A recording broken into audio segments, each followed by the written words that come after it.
Well, I said I was going to be doing a personal blog, video blog about some things that have been going on with me recently. I hope it's not the wind here instead of me, but I'm going for a walk around here and it's unusually quiet, so I thought I'd sit and try and just show you where I am. It's very quiet around here today, but it's nice and light and sit and have a quick chat. So, I mean, most people know, but anyone that doesn't know, is I've got chronic pancreatitis, and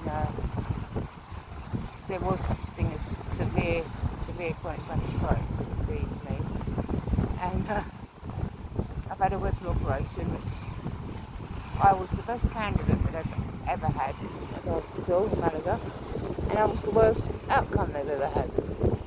So that says it all about me, really. Not many health problems before, but anyway. So what I'm going to talk about is teeth. I've seen a lot of people asking questions on private groups about teeth, but it's something that's become quite personal to me recently. And I must say that this doesn't happen to a lot of people with pancreatitis. It's quite a small group. So obviously I like to be in the elite.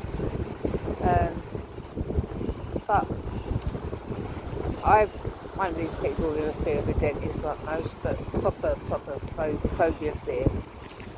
And I've been in nearly 18 years, I think now, and it took me until a lot of pain to find a dentist. And there's an amazing dentist right near where I live called Lucia, and she is amazing. She's done all my work on my teeth. So I had lots of fillings to be replaced and stuff like that, and tooth out, blah blah blah. And then about a year ago, everything was done. The rest of your teeth look really good now, and I followed what she told me to do, such as flossing and stuff. And she said about a year ago, she said, yeah, your teeth look pretty good now. I had a bridge done, just with a couple of teeth on. To be honest, never really got on well with it. So I had some pain a few months ago, and I had to go back to her, figure out what was going on. I thought I just needed some antibiotics or something. It was easy years ago, you just bought them over the counter. So, and I think that was part of my problem. That's what I used to do. When I got pain in my teeth, just bought some over the counter until it went. So then, about, I don't know, 4 months ago, my time scale is gone from my brain with my morphine and everything. But she mostly looked at a bit of horror when she looked in my mouth. And a mixture of quite a few things, mixture of my chronic pancreatitis, mixture of all my meds, which I'm on 16 different medications. That's not including my morphine, brain pump, or my mental patch. None of them actually for pancreatitis, because there isn't anything to give for chronic pancreatitis. There's only stuff to help with the side effects, really. But a mixture of that and medications that you have under your tongue, especially ones like sleeping, you can fall asleep with it under your tongue, so it's in your mouth all night, and also vomiting, which I used to vomit a hell of a lot with food, and I've found out recently that you should never clean your teeth straight after vomiting. You should maybe have a quick rinse and then leave it about half an hour before you clean your teeth. I don't know how reliable that source was, but that's what you should do. But the first thing you want to do if you're rinsing, and if you can, just clean your teeth. So basically, a couple of months ago, over the next couple of months, I had to have more or less all my back teeth taken out, which is very upsetting. It's very, very upsetting. I have at the back 3 wisdom teeth, I think, left, and that's it. I've got nothing at all here. One right back there, right back there, right back there. Which, I have massive issues with food, hence the website I've set up to try and help myself and other people to find foods that are comfortable to eat and tasty. And it just makes eating even harder as well, so it's cut back what I can eat down to even less. So I'm practically living on porridge every night for dinner. Put a lovely request out on Facebook, people coming over, to try and get me some 0 sugar Angel Delight, which somebody's got over for me at the moment. I just haven't got them yet, and I'm so looking forward to having some of that. So looking forward to that. It's amazing what things you get excited about when you can't eat. But it's, people say chew with your front teeth, you know, when you're at home, but it's not as easy as that. It's really not. And the emotional side as well, everything I've been through, and now this, it's just like, oh, you know, Judy's settled down a bit now, so let's give her something else to screw her up with.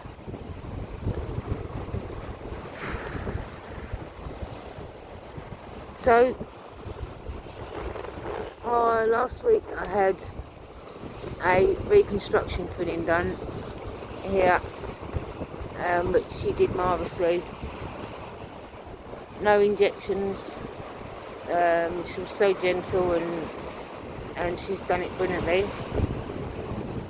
And now I have to wait 2 months so that my gums are properly healed 100% before I can start having any moulds done for the 2 bridges. I'm going to have one for the top and one for the bottom. So it's been a month now already, and I've got another 2 months at least. Like I said to her, if she looks and thinks that my gums aren't ready yet, then I'd rather her tell me, and I wait another month and get it right, than get it done too soon, and then as my gums finish growing, then the bridges become uncomfortable or it don't fit properly. So the long-term thought was coming out there, but it's, losing your teeth is a really upsetting thing to go through. And I know a lot of people have problems with their teeth, but with everything else that I've lost, you know, going through all this journey with chronic pancreatitis, it's just another thing added to the losses, and it's not a cheap thing at all to get done. I would have considered implants, but my dentist also told me that there's no guarantee that for everybody that implants will work, which I never really realised before. And I know it will take time when I do eventually get my bridges to get used to them, because that was the thing with the old one I had. I didn't really get used to it, and because it only was only 3 teeth, I wasn't really that bothered in the end, because I've got my front, they're okay. Like, these don't get affected as much. But when she did it last week, I said to her, look, can you just double check the rest? And she said, no, everything else looks absolutely fine. So now I've just got to wait. Very annoyingly, I've lost 8 kilos which I can't afford to lose because it took so much time, effort and everything to put some weight back on. After, when I came out of hospital after my Whipple, I was under 8.5 stone, I think. I just looked disgusting and awful. And I've lost 8 kilos in the last 7 weeks, I think. So I'm hoping that with extra things like Angel Delight, it might help me not to lose too much more. I can eat licorice all sorts, which is weird. Very weird. And I'm still eating them now because you can sort of like suck them till they're soft. And yeah, it's more weird stuff. You've got to chew more when you've got pancreatitis because of your digestive system. You know, you've got to make food as gentle for your stomach as you can. So chewing's a massive part of that. So not being able to chew, you know, I'm not going to risk the pain, and trust me, the pain is not, it's not worth risking. It's really not worth risking. The pain is just undescribable when you do get it.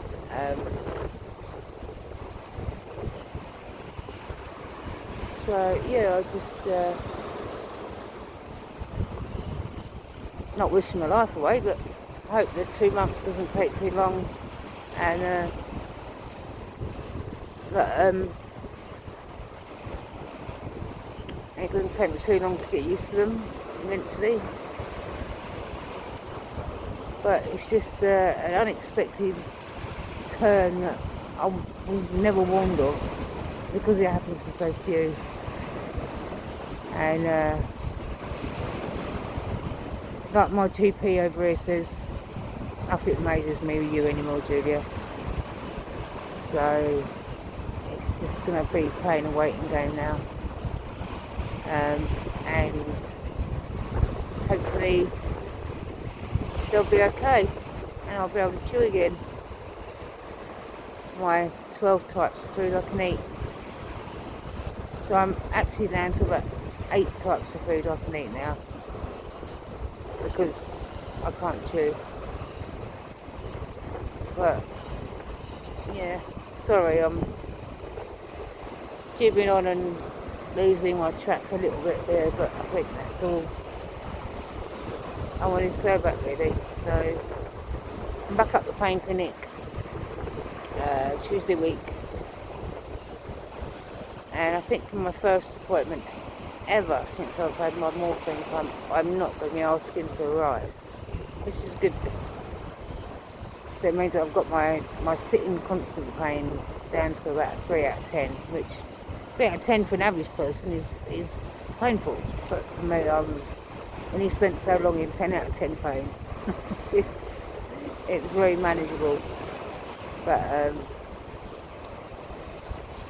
yeah, I'm quite looking forward to that appointment. That sounds weird, doesn't it? I'm quite looking forward to it. They're absolutely lovely people at the pain clinic, especially Tony, and she's adorable, very understanding, and I'm quite looking forward to going there and saying, no, just a refill please, no up, don't need to go up at all. And I imagine their faces are going to be like, whoa, do you think we might have done it? And I'm like, oh yeah, I'm really hoping we have. Got me to, I've never ever expected, and no, it's not plausible that I'm going to get 0 out of 10. It always goes up a bit when I've eaten or done too much exercise or too much stretching, or stomach's the one dodgy thing. But the amazing thing is, you would think that with the amount of morphine I'm on, which is a lot, and the fentanyl patches, that you wouldn't suffer with tooth pain or anything like that. Or, you know, you wouldn't get as much pain when the treatment's been done. But, oh God, you do. Oh my God, you do.